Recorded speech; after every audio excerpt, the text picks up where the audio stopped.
അല്ലേ? വയനാട് ഫണ്ട് പിരിച്ച് കോൺഗ്രസ് പുട്ടടിച്ചിട്ട് ഇപ്പോ കുറ്റം സർക്കാരിന്. ഒരു പ്രതികരണം പുറത്തു വന്നിട്ടുണ്ട്.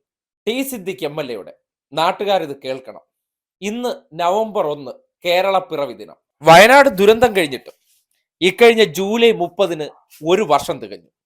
ആ ജൂലൈ 30-ന് കല്ലിടുമെന്ന് പ്രഖ്യാപിച്ചവരാണ്. ജൂലൈ 30 കഴിഞ്ഞു, ഓഗസ്റ്റ് 30 കഴിഞ്ഞു, സെപ്റ്റംബർ 30 കഴിഞ്ഞു, ഒക്ടോബർ 30 കഴിഞ്ഞു.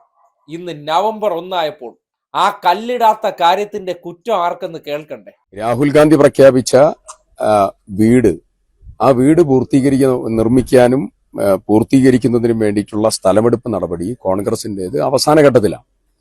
അതിൽ എന്തുകൊണ്ട് ഇതുവരെ തടസ്സം വന്നു എന്നുള്ളത് കൃത്യമായി ഒന്ന് പൊതുസമൂഹം അറിയേണ്ടതുണ്ട്.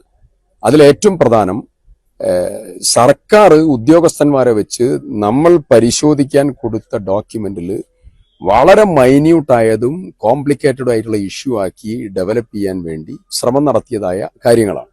ഞങ്ങൾ 50ഓളം വരുന്ന ഡോക്യുമെന്റുകൾ നമ്മളിപ്പോൾ പരിശോധിച്ചിട്ടുണ്ട്.